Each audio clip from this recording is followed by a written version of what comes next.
Hello, my friend. This is Clyde. You are almost out of time. Tomorrow is a big day, not just for you, but for your family. It's been a long time coming, and now it is almost here. You've known about this day for quite some time. In fact, everyone in your family, your parents, your siblings, your cousins who have been living with you, your grandmother who came to live with you after her husband died, you all know that this day is coming. So, what will today, the last day before tomorrow, what will today look like? Romans 13 paints a more vivid picture of tomorrow than I could ever do. Paul brings us to a point in our lives where it is no longer tomorrow, it is closer than tomorrow. If there are 24 hours in a day and the day starts at a minute after midnight, then I hear Paul going through the house, knocking on each bedroom door. Wake up, sleepyhead. Time to get out of bed, time to get ready.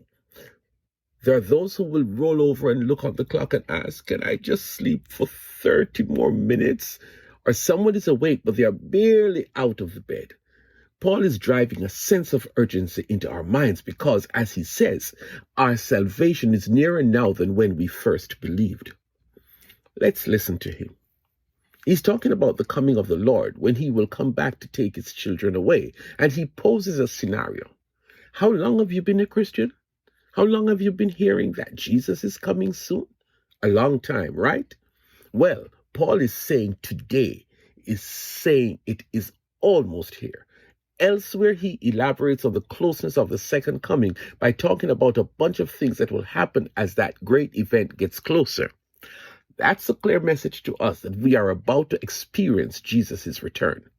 So since he is convinced that it is so much closer that it is literally any day now, he gives us some tips. We pick up in Romans 13, 11 to 14. And do this. Understanding the present time, the hour has already come for you to wake up from your slumber, because our salvation is nearer now than when we first believed.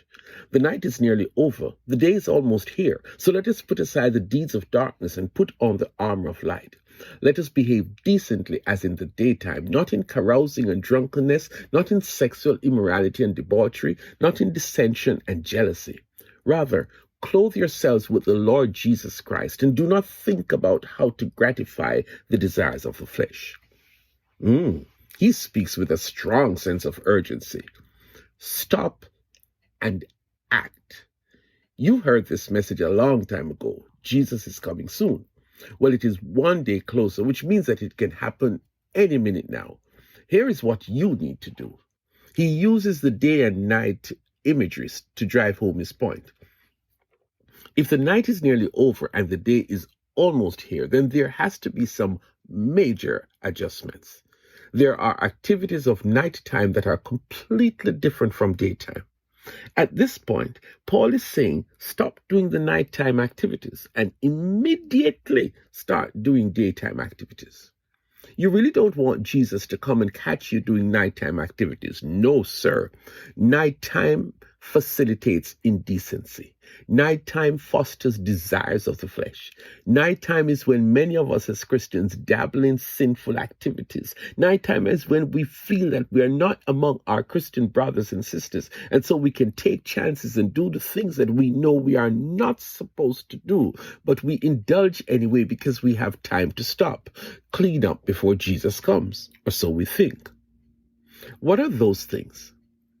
In this passage, he identifies 6. Carousing and drunkenness, sexual immorality and debauchery, dissension and jealousy. This is a much shorter list than the one he included in his letters to the Galatians.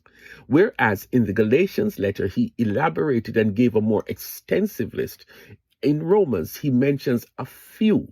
But don't miss the point that he's making. Whether you go by the list in Galatians 3, 19 to 21, or this shorter list here in Romans 13 and verse 13, these are all deeds of the flesh. And he is shouting to the Galatians, he's shouting to the Romans, he is shouting to us, the 21st century Christians, the same clear message with all of his might. Stop doing nighttime activities. Stop gratifying the desires of the flesh. He's giving wise counsel, my friends. The deeds of the flesh, which he calls deeds of darkness, are things we do when we're not around other Christians. Things that we do, but we do not wish for anyone at church to know. These are things we know are wrong, and we cloak them in privacy and secrecy and pretend that we are squeaky clean. He doesn't have to spell out everything, but he knows that you and I know what we are doing and what we are not supposed to do, but we do them anyway. He says, that's it. Don't let the day dawn. Don't let Jesus comes and finds you doing the nighttime activities. No, sir. His advice, put on the armor of light, behave decently, or as he says later on, clothe yourselves in Jesus Christ. He doesn't elaborate and he doesn't sugarcoat the message either. You know about the armor of light, which is what you wear knowing that you are fighting a battle against satanic forces. Behave decently because you are a member of God's family and you have gone through discipleship program and you know how Christians ought to behave. Clothe yourself in Jesus Christ. You know what Jesus would do. Now do it. It is almost daytime. Don't push your luck and try to squeeze in one last round of sexual immorality or drunkenness. Enough is more than enough. Stop it and stop it now. While you still have a short time left, be wise and leave nighttime behavior alone and return to daytime lifestyle.